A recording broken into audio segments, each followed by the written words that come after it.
समस्तपापनाशक श्रीविष्णुस्तोत्रम् परदारपरद्रव्य जीवहिंसादिके यदा प्रवर्तते नृणां चित्तं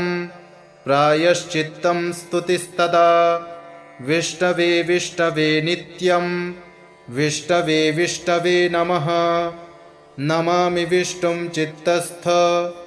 महङ्कारगतिं हरिं चित्तस्थमीशमव्यक्त मनन्तमपराजितं विष्णुमीड्यमशेषेण अनादिनिधनं विभुं विष्णुश्चित्तगतो यन्मे विष्णुर्बुद्धिगतश्च यच्चाहङ्कारगो विष्णुर्यद्विष्णुर्मयि संस्थितः करोति कर्म भूतोऽसौ स्थावरस्य चरस्य च तत्पापं नाशमायातु तस्मिन्नेव हि चिन्तिते ध्यातो हरति यत्पापं स्वप्ने द्रष्टस्तु भावनात् तमुपेन्द्रमहं विष्णुं प्रणतार्तिहरं हरिं जगत्यस्मिन्निराधारे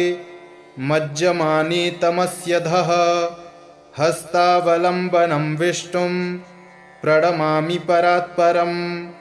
सर्वेश्वरेश्वर विभो परमात्मन्नधोक्षज ऋषिकेश ऋषिकेश ऋषिकेश नमोऽस्तु ते नृसिंहानन्त गोविन्द भूतभावनकेशव दुरुक्तं दुष्कृतं ध्यातं शमयाधं नमोऽस्तु ते यन्मया चिन्तितं दुष्टं स्वचित्तवशवर्तिना अकार्यमहदत्युग्रं तच्छमन्नय केशव ब्रह्मण्यदेव गोविन्द परमार्थपरायण जगन्नाथ जगद्धातः पापं प्रशमयाच्युत यथा पराह्ने सायाह्ने मध्याह्ने च तथा निशि कायेन मनसा वाचा कृतं पापमजानता जानता च ऋषिकेश पुण्डरीकाक्षमाधव नामत्रयोच्चारणतः पापं यातु मम क्षयं शरीरं मे ऋषिकेश पुण्डरीकाक्षमाधव पापं प्रशमयाद्यत्वं वाक्कृतं मम माधव यद्भुञ्जन् यत्स्वपंस्तिष्ठन् गच्छन् जाग्रद्यदा स्थितः कृतवान् पापमद्याहं कायेन मनसा गिरा यत्स्वल्पमपि यत्स्थूलं कुयोनि नरकावहं तद्यातु प्रशमं सर्व वासुदेवानुकीर्तनात् परं ब्रह्म परं धाम पवित्रं परमं च यत् तस्मिन् प्रकीर्तिते विष्णौ यत्पापं तत्प्रणश्यतु यत्प्राप्य न निवर्तन्ते गन्धस्पर्शादिवर्जितं सूरयस्तत्पदं विष्णोस्तत्सर्वं शमयत्वधं पापप्रणाशनं स्तोत्रं यः पठेत् शृणुयादपि शारीरैर्मानसैर्वाग्यैः कृतैः पापैः प्रमुच्यते सर्वपापग्रहादिभ्यो याति विष्णोः परं पदं तस्मात् पापे कृते जप्यं स्तोत्रं सर्वाघमर्दनं प्रायश्चित्तमघौघानां स्तोत्रं व्रतकृते वरं प्रायश्चित्तैः स्तोत्रजपैर्व्रतैर्नश्यति पातकं ततः कार्याणि संसिद्ध्यै तानि वै भुक्तिमुक्तये परदारपरद्रव्य जीवहिंसादिके यदा प्रवर्तते नृणां चित्तं प्रायश्चित्तं स्तुतिस्तदा विष्णवे विष्णवे नित्यं विष्णवे विष्णवे नमः। नमामि विष्णुं चित्तस्थ महङ्कारगतिं हरिं चित्तस्थमीशमव्यक्त मनन्तमपराजितं विष्णुमीड्यमशेषेण अनादिनिधनं विभुं विष्णुश्चित्तगतो यन्मे विष्णुर्बुद्धिगतश्च यत् यच्चाहङ्कारगो विष्णुर्यद्विष्णुर्मयि संस्थितः करोति कर्मभूतोऽसौ स्थावरस्य चरस्य च तत्पापं नाशमायातु तस्मिन्नेव हि चिन्तिते ध्यातो हरति यत्पापं स्वप्ने दृष्टस्तु भावनात् तमुपेन्द्रमहं विष्णुं प्रणतार्तिहरं हरिं जगत्यस्मिन्निराधारे मज्जमाने तमस्यधः हस्तावलम्बनं विष्णुं प्रणमामि परात्परं सर्वेश्वरेश्वर विभो परमात्मन्नधोक्षज हृषीकेश हृषीकेश हृषीकेश नमोऽस्तु ते नृसिंहानन्त गोविन्द भूतभावनकेशव दुरुक्तं दुष्कृतं ध्यातं शमयाधं नमोऽस्तु ते यन्मया चिन्तितं दुष्टं स्वचित्तवशवर्तिना अकार्यमहदत्युग्रं तच्छमन्नय केशव ब्रह्मण्यदेव गोविन्द परमार्थपरायण जगन्नाथ जगद्धातः पापं प्रशमयाच्युत यथा पराह्ने सायाह्ने मध्याह्ने च तथा निशि कायेन मनसा वाचा कृतं पापमजानता जानता च हृषीकेश पुण्डरीकाक्षमाधव नामत्रयोच्चारणतः पापं यातु मम क्षयम् शरीरं मे हृषीकेश पुण्डरीकाक्षमाधव पापं प्रशमयाद्यत्वं वाक्कृतं मम माधव यद्भुञ्जन् यत्स्वपंस्तिष्ठन् गच्छन् जाग्रद्यदा स्थितः कृतवान् पापमद्याहं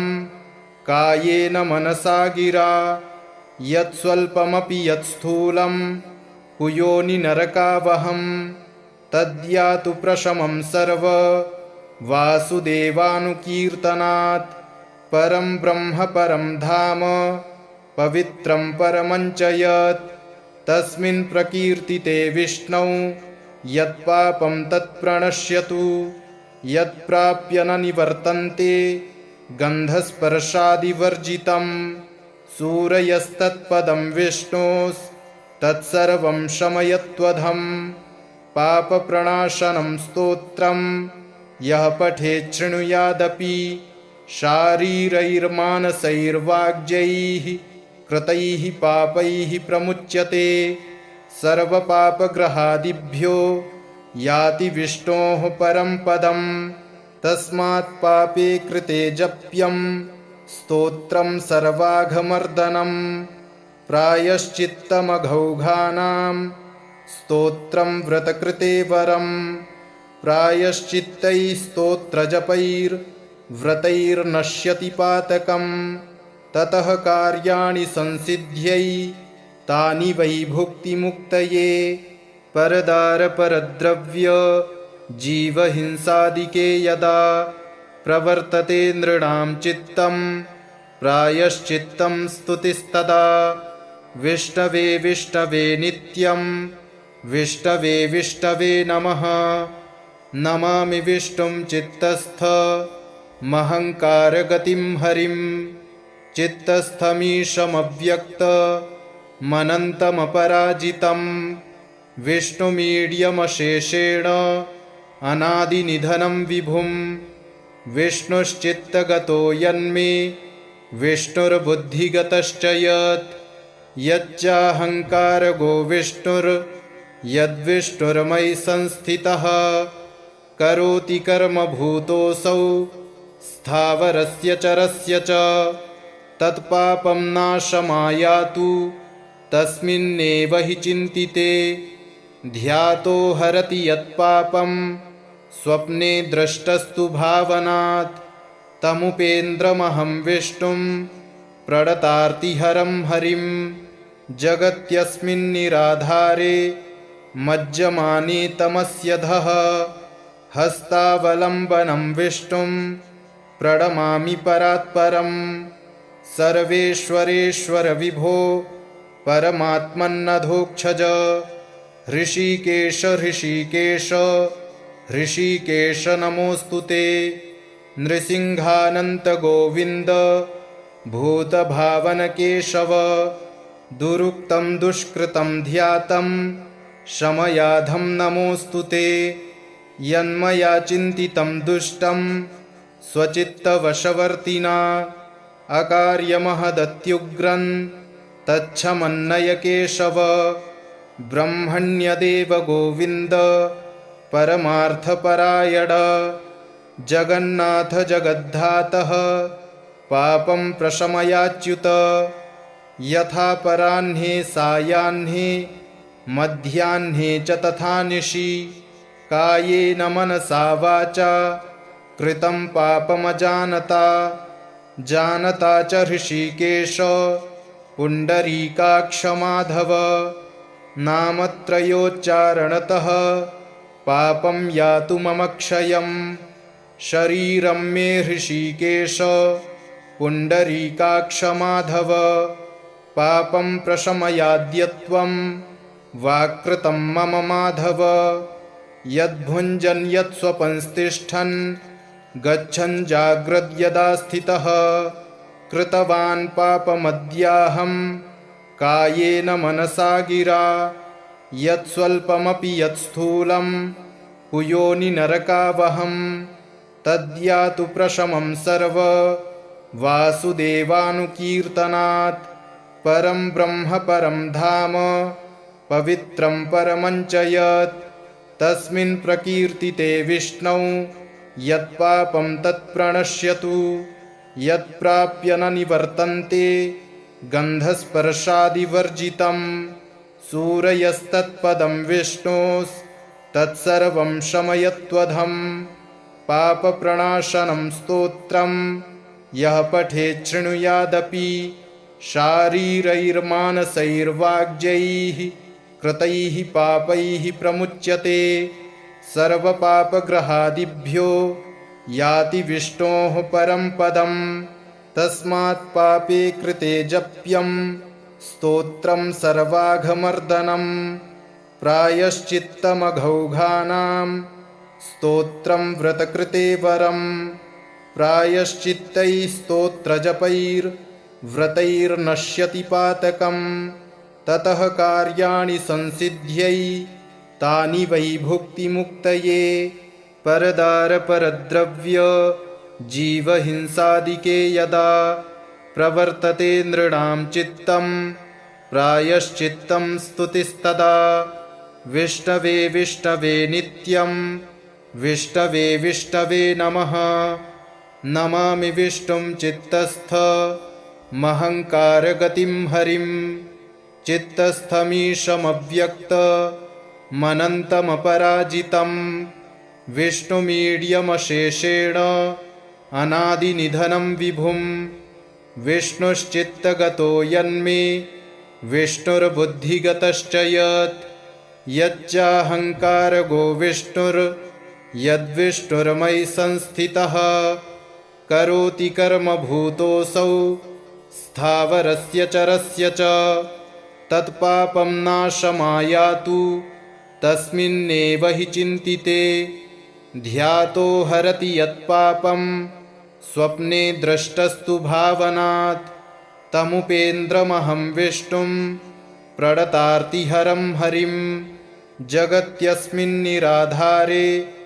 मज्जमाने तमस्यधः हस्तावलम्बनं विष्णुं प्रणमामि परात्परं सर्वेश्वरेश्वर विभो परमात्मन्नधोक्षज ऋषिकेश ऋषिकेश ऋषिकेश नमोऽस्तु ते नृसिंहानन्त गोविन्द भूतभावनकेशव दुरुक्तं दुष्कृतं ध्यातं शमयाधं नमोऽस्तु ते यन्मया चिन्तितं दुष्टं स्वचित्तवशवर्तिना अकार्यमहदत्युग्रं तच्छमन्नय केशव। ब्रह्मण्यदेव गोविन्द परमार्थपरायण। जगन्नाथ जगद्धातः पापं प्रशमयाच्युत।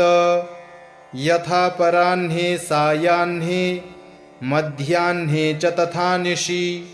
कायेन मनसा वाचा कृतं पापमजानता। जानता च हृषीकेश पुण्डरीकाक्ष माधव।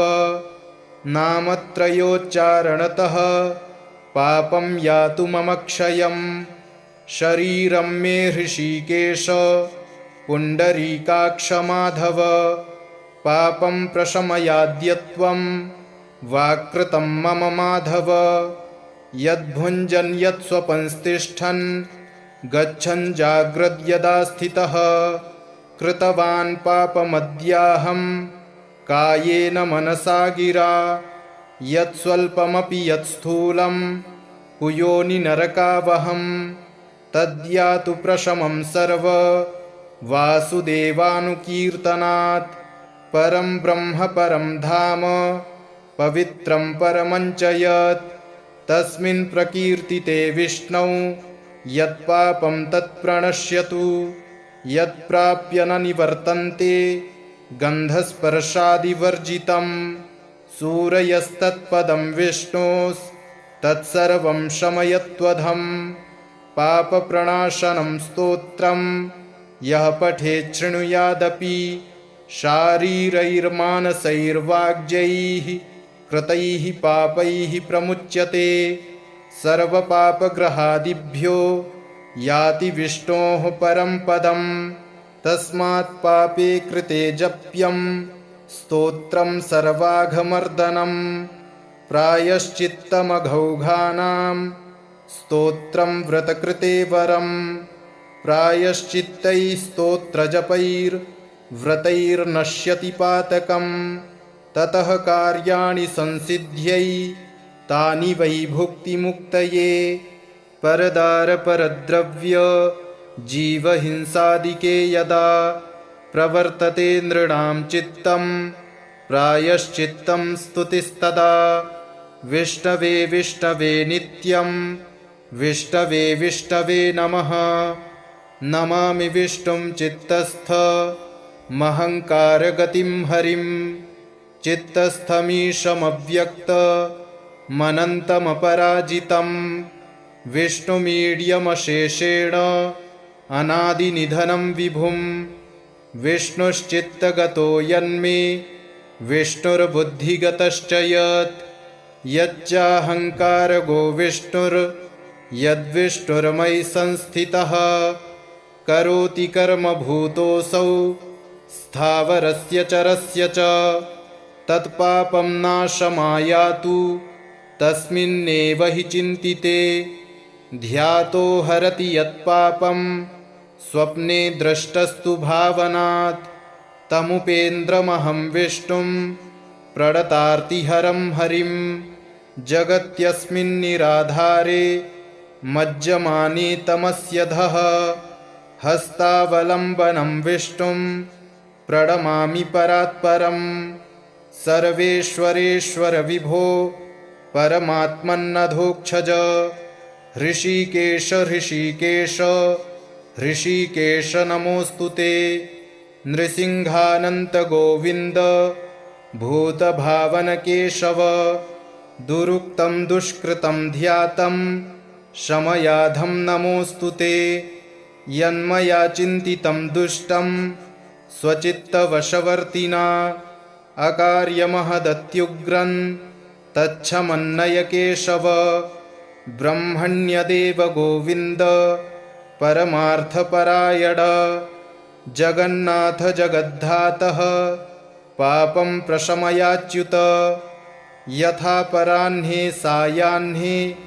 मध्याह्ने च तथा निशि कायेन मनसा वाचा कृतं पापमजानता। जानता च हृषीकेश पुण्डरीकाक्ष माधव। नामत्रयोच्चारणतः पापं यातु मम क्षयम्। शरीरं मे हृषीकेश पुण्डरीकाक्ष माधव पापं प्रशमयाद्यत्वं वाक्कृतं मम माधव यद्भुञ्जन् यत्स्वपंस्तिष्ठन् गच्छन् जाग्रद्यदा स्थितः कृतवान् पापमद्याहं कायेन मनसा गिरा यत्स्वल्पमपि यत्स्थूलं कुयोनिनरकावहं तद्यातु प्रशमं सर्व वासुदेवानुकीर्तनात् परं ब्रह्म परं धाम पवित्रं परमञ्च यत् तस्मिन् प्रकीर्तिते विष्णौ यत्पापं तत्प्रणश्यतु यत्प्राप्य न निवर्तन्ते गन्धस्पर्शादिवर्जितं सूरयस्तत्पदं विष्णोस्तत्सर्वं शमयत्वधं पापप्रणाशनं स्तोत्रं यः पठेत् शृणुयादपि शारीरैर्मानसैर्वाग्यैः कृतैः पापैः प्रमुच्यते सर्वपापग्रहादिभ्यो याति विष्णोः परं पदं तस्मात् पापे कृते जप्यं स्तोत्रं सर्वाघमर्दनं प्रायश्चित्तमघौघानां स्तोत्रं व्रतकृते वरं प्रायश्चित्तैः स्तोत्रजपैर्व्रतैर्नश्यति पातकं ततः कार्याणि संसिद्ध्यै तानि वै भुक्तिमुक्तये परदारपरद्रव्य जीवहिंसादिके यदा प्रवर्तते नृणां चित्तं प्रायश्चित्तं स्तुतिस्तदा विष्णवे विष्णवे नित्यं विष्णवे विष्णवे नमः नमामि विष्णुं चित्तस्थ महङ्कारगतिं हरिं चित्तस्थमीशमव्यक्तमनन्तमपराजितं विष्णुमीड्यमशेषेण अनादिनिधनं विभुं विष्णुश्चित्तगतो यन्मे विष्णुर्बुद्धिगतश्च यत् यच्चाहङ्कारगो विष्णुर्यद्विष्णुर्मयि संस्थितः करोति कर्म भूतोऽसौ स्थावरस्य चरस्य च तत्पापं नाशमायातु तस्मिन्नेव हि चिन्तिते ध्यातो हरति यत्पापं स्वप्ने द्रष्टस्तु भावनात् तमुपेन्द्रमहं विष्णुं प्रणतार्तिहरं हरिं जगत्यस्मिन्निराधारे मज्जमाने तमस्यधः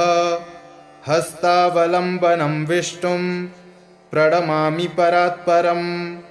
सर्वेश्वरेश्वर विभो परमात्मन्नधोक्षज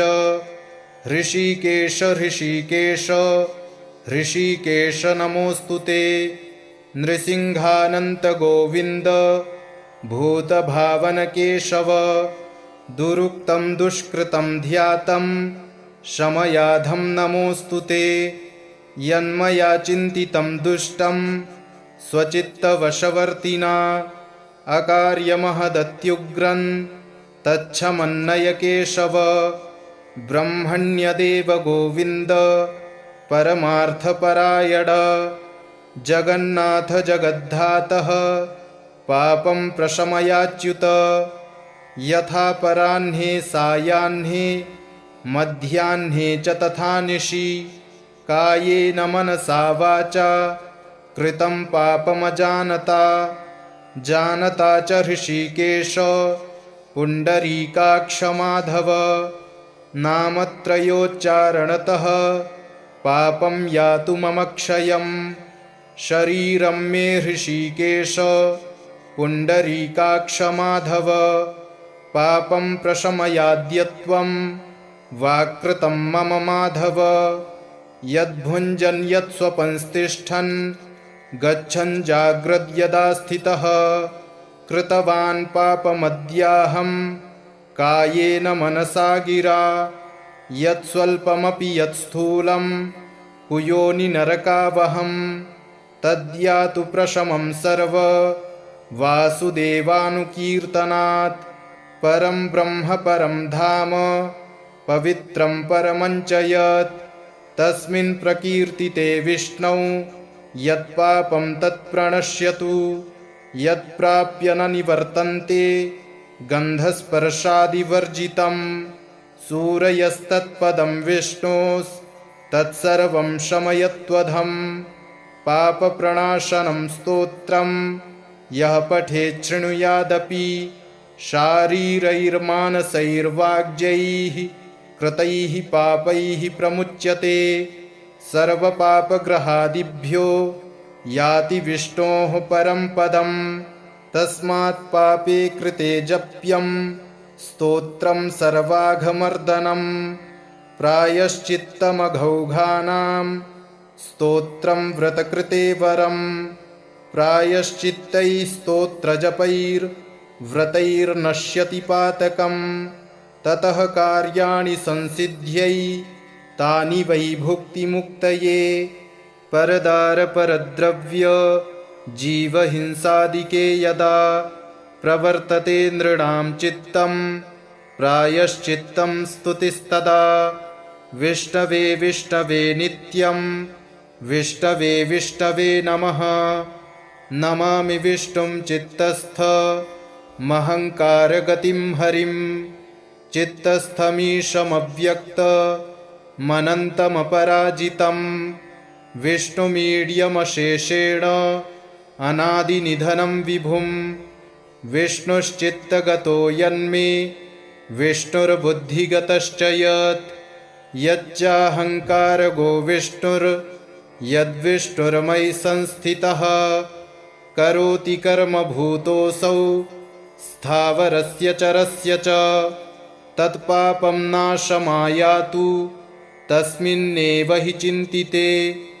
ध्यातो हरति यत्पापं स्वप्ने द्रष्टस्तु भावनात् तमुपेन्द्रमहं विष्णुं प्रणतार्तिहरं हरिं जगत्यस्मिन्निराधारे मज्जमाने तमस्यधः हस्तावलम्बनं विष्णुं प्रणमामि परात्परं सर्वेश्वरेश्वर विभो परमात्मन्नधोक्षज हृषीकेश हृषीकेश हृषीकेश नमोऽस्तु ते नृसिंहानन्त गोविन्द भूतभावनकेशव दुरुक्तं दुष्कृतं ध्यातं शमयाधं नमोऽस्तु ते यन्मया चिन्तितं दुष्टं स्वचित्तवशवर्तिना अकार्यमहदत्युग्रं तच्छमन्नय केशव ब्रह्मण्यदेव गोविन्द परमार्थपरायण जगन्नाथ जगद्धातः पापं प्रशमयाच्युत यथा पराह्ने सायाह्ने मध्याह्ने च तथा निशि कायेन मनसा वाचा कृतं पापमजानता जानता च हृषीकेश पुण्डरीकाक्ष माधव नामत्रयोच्चारणतः पापं यातु मम क्षयम् शरीरं मे हृषीकेश पुण्डरीकाक्ष माधव पापं प्रशमयाद्यत्वं वाक्कृतं मम माधव यद्भुञ्जन् यत्स्वपंस्तिष्ठन् गच्छन् जाग्रद्यदा स्थितः कृतवान् पापमद्याहं कायेन मनसा गिरा यत्स्वल्पमपि यत्स्थूलं कुयोनिनरकावहं तद्यातु प्रशमं सर्व वासुदेवानुकीर्तनात् परं ब्रह्म परं धाम पवित्रं परमञ्च यत् तस्मिन् प्रकीर्तिते विष्णौ यत्पापं तत्प्रणश्यतु यत्प्राप्य न निवर्तन्ते गन्धस्पर्शादिवर्जितं सूरयस्तत्पदं विष्णोस्तत्सर्वं शमयत्वधं पापप्रणाशनं स्तोत्रं यः पठेत् शृणुयादपि शारीरैर्मानसैर्वाग्यैः कृतैः पापैः प्रमुच्यते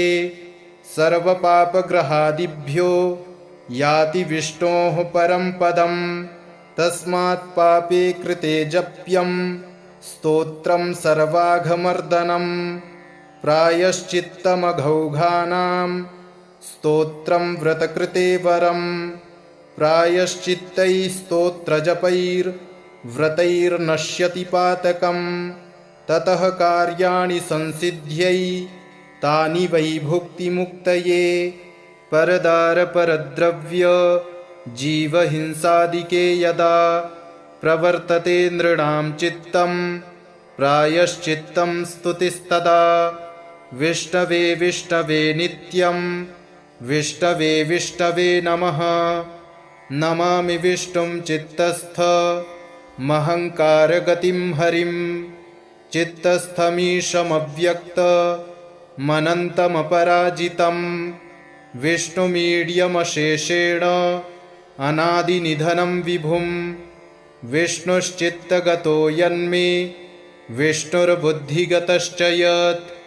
यच्चाहङ्कारगो विष्णुर्यद्विष्णुर्मयि संस्थितः करोति कर्मभूतोऽसौ स्थावरस्य चरस्य च तत्पापं नाशमायातु तस्मिन्नेव हि चिन्तिते ध्यातो हरति यत्पापं स्वप्ने द्रष्टस्तु भावनात् तमुपेन्द्रमहं विष्णुं प्रणतार्तिहरं हरिं जगत्यस्मिन्निराधारे मज्जमाने तमस्यधः हस्तावलम्बनं विष्णुं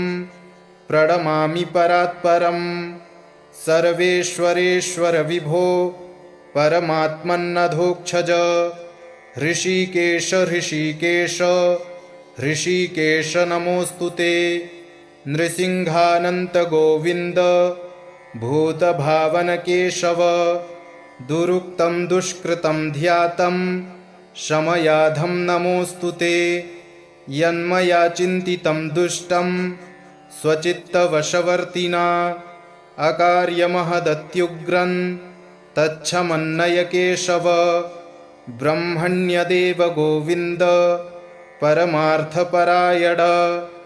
जगन्नाथ जगद्धातः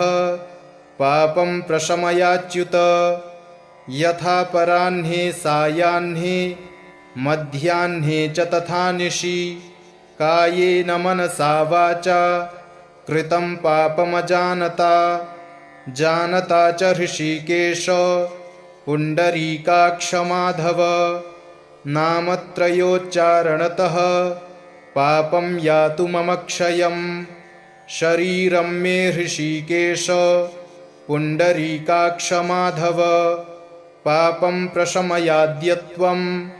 वाक्कृतं मम माधव यद्भुञ्जन् यत्स्वपंस्तिष्ठन् गच्छन् जाग्रद्यदा स्थितः कृतवान् पापमद्याहं कायेन मनसा गिरा यत्स्वल्पमपि यत्स्थूलं कुयोनि नरकावहं तद्यातु प्रशमं सर्व वासुदेवानुकीर्तनात् परं ब्रह्म परं धाम पवित्रं परमं च यत् तस्मिन् प्रकीर्तिते विष्णौ यत्पापं तत्प्रणश्यतु यत्प्राप्य न निवर्तन्ते गन्धस्पर्शादिवर्जितं सूरयस्तत्पदं विष्णोस्तत्सर्वं शमयत्वधं पापप्रणाशनं स्तोत्रं यः पठेत् शृणुयादपि शारीरैर्मानसैर्वाग्यैः कृतैः पापैः प्रमुच्यते सर्वपापग्रहादिभ्यो याति विष्णोः परं पदं तस्मात् पापे कृते जप्यं स्तोत्रं सर्वाघमर्दनं प्रायश्चित्तमघौघानां स्तोत्रं व्रतकृते वरं प्रायश्चित्तैः स्तोत्रजपैर्व्रतैर्नश्यति पातकं ततः कार्याणि संसिद्ध्यै तानि वै भुक्तिमुक्तये इत्याग्नये महापुराणे सर्वपापनाशन श्रीविष्णुस्तोत्रं सम्पूर्णम्।